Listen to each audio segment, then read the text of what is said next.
According to Senator Dick Durbin, and first reported in the Washington Post, the president's assessment of much of the planet where the majority of people are not white came during an Oval Office meeting with members of Congress to hash out immigration policy that could impact 11 million undocumented immigrants living and working in the United States, and the untold numbers who want to migrate to the U.S., as well as a DACA fix that will decide the fate of 800,000 young immigrants who could face deportation in March if Congress does not reach a deal. And joining me now is Pastor Mark Burns, co-founder and CEO of the Now television network and a member of the Donald Trump Evangelical Council. And Pastor Burns, first of all, good morning to you. Thank you for being here. Morning. So what is your reaction to Donald Trump calling the entire African continent, all 54 countries, and significant portions of the Caribbean, including Haiti, shithole countries? Pardon my language, and I know you are a pastor. Well, if, and this is allegedly, he said, and let's just be clear, this is an alleged, because there are two other members of Republican members that were in there, and they denied that the president stated. They didn't. They denied, or they said that it didn't come down the way that it has been portrayed. The president made it very clear. One second before you go any further. The two senators you're talking about are Tom Cotton and David Perdue of Arkansas and Georgia, respectively. They did not deny that the president said it. They said they could not recall what the president said. And in fact, no one has denied it. And this is cut 6 for my producers. The White House issued a statement following what happened, and they too did not deny it. Their response to whether or not the president said what he is alleged by Dick Durbin to have said was, certain Washington politicians choose to fight for foreign countries, but President Trump will always fight for the American people. So no one has denied what he said. Well, let's just be clear. Obviously, if because again, we still don't have proof. No one's denied he said it. We don't have proof. Lindsey Graham also said he said it. Joy, we don't have proof. Lindsey Graham, we don't have proof. Excuse me, were you in the room? Because the people in the room said that he said it. Were you in the room? I don't have to be, because people in the room said he said it. There were people in the room also said that he did not say it. No, there was no one in the room. And I also have it on high authority from the White House that he did not say it. Really? High authority from the White House? So were you in the room? No. So were you in the room? The bottom line is, so can you say for a fact, Joy, that he said it? Yes, I can. Lindsey Graham. No, you cannot. You're taking other people's words for it. And you're taking other people's words. As opposed to your highly placed sources in the White House. So I'm saying allegedly. That's all I'm saying. Lindsey Graham, excuse me. Lindsey Graham, who also confirms and confirmed to Tim Scott, his fellow South Carolina senator, that Donald Trump said it, said following comments by the president, which he acknowledges, he said, I said my piece directly to him yesterday. The president and all those attending the meeting know what I said and how I feel. I've always believed that America is an idea not defined by its people and its ideals. So Lindsey Graham, who is one of the most servile supporters of Donald Trump, also says he said it. So let's move on from that. I think it's cowardly. Let's move on from that. Let's move on from that. If he said it, they should come out and say he said it. What is your response? I agree with that. They absolutely are cowardly for not saying it to cameras, as Dick Durbin did. Now let's get to the substance of it. What are your thoughts on the President of the United States referring to the 54 countries on the African continent, Haiti, and other countries as shithole countries? Your response to that? Well, first of all, it would be preposterous if it was said. I mean, I would disagree wholeheartedly to even call these countries, Nigeria, African countries, plenty of countries that are not S-hole countries. I mean, so I would completely disagree, disavow any type of a language that is spoken. That's not how I would speak, and I wouldn't want to be connected to people who would talk like that. But let's just get to the real heart of the matter. But you are connected to the president because you're on his evangelical council. His words and not his deeds. The fact is, there are many of those countries like Haiti who are in destitute. They're in the worst situations because of governments that are not taking care of their own people. Now, we're talking about people leaving their own country and coming to America, when in reality, President Trump clearly ran on a Make America Great Again policy, which is why he won. Americans want people, if they do come to America, to offer something that's going to be better for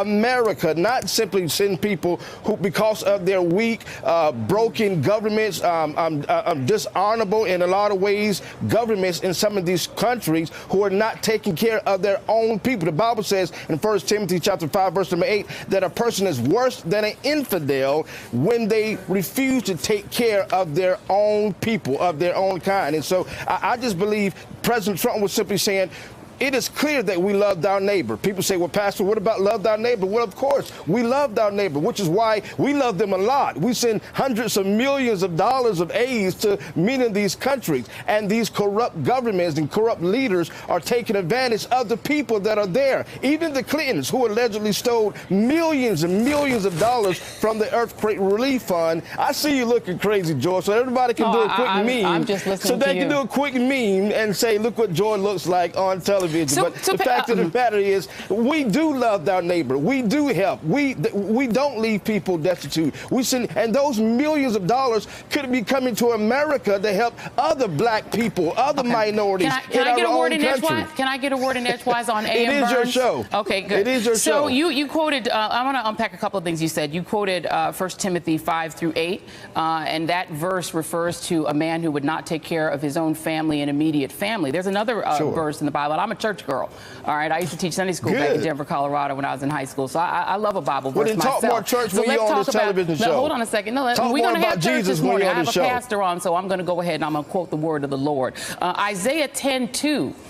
In the Bible says, woe to those who enact evil statutes and to those who constantly record unjust decisions so as to deprive the needy of justice and rob the poor of my people of their rights, so that widows may be their spoil and that they may plunder orphans. The Bible says a lot about caring for others and widows and orphans. The Bible verse you talked about, talking about caring for one's own family and immediate family, this Bible verse that is repeated much more in the Bible talks about caring for the least of these and widows and orphans. So you talked about, hey, hold on a second. So you talked about Haiti in specifically being a country that's not caring for its own people and that it has a government that's corrupt and a system that's broken. Then how can you, as a man of God, justify sending people back to such a country? If the country is so broken, then how can you, as a man of God, justify sending people back to that country? This is not about sending people back to the country. That's what Donald Trump's policy is. What we're you said, look at his deeds. That is his policy. The deeds Answer my question first. African American. The deeds are this. Nope. Answer my question first. African American unemployment in America is at an all-time. We're not talking about sending African Americans to Haiti. We're talking about. We're talking about taking care of Americans first. Time out. Because I'm going to get an answer to my question before you do another soliloquy. I understand that. I let you talk for quite a long time. This is the United States of America. How do you justify, sir? You're the one who said that this is about Trump's deeds. Trump's deed is to revoke TPS and send Haitians back to Haiti, a country you said is ill-equipped to take care of its own people. How do you justify that? It is not the responsibility of the United States of America to be the United States of the global world. This is the United States of America. You, Joy, I am American. Okay, so the what you're president of the United States' job, his vow and oath was to protect and to defend the Constitution of the United States and the citizens of the United States. Now, we are not leaving those people to die. We are sending aid. You're sending them to die. But we're sending millions of dollars. Let me ask you a question. Do you believe that millions of dollars that we send to Haiti and those other countries, wouldn't that money do good here in America? Wouldn't that money do good for other African Americans? Let's talk about the black mothers. Let's talk about the black fathers.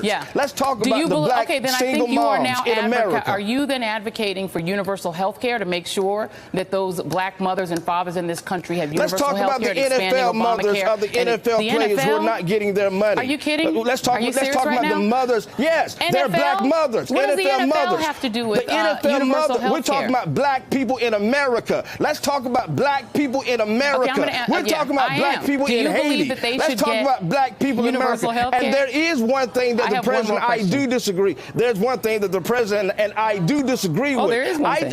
Yes, I disagree that I don't think we need more, in reference to his Norwegian immigration policy, I don't think we need any more white liberals coming to America. I think we need to share it all. And when we open the door, as we open the door, we don't need more white liberals coming to this country. So are you saying that you want to have a policy based on people's ideology? So, well, Norwegians have been quite clear that they don't want to come here and give up their universal health care. This is America, Joy. I have one more country. I know where I live. Joy, one last country. I'm going to ask you one more question and attempt to get an answer to it. And there are black people in America you know what? I'm one of them, so I happen to know that there are plenty of black people here. So am I. So what is... And they're suffering, Joy. So we're talking about Haiti. What is the role? President Trump... I'm going to give you one more chance to answer my question, and then we're going to be done here, because you're actually wasting my time when you talk over me and don't answer my question. Joy, you're wasting my time when you're not talking about America. Oh, well, then if I'm wasting your time, then goodbye. Thank you very much for being on the show. Thank you, Joy. Bye-bye. Pastor Mark Burns.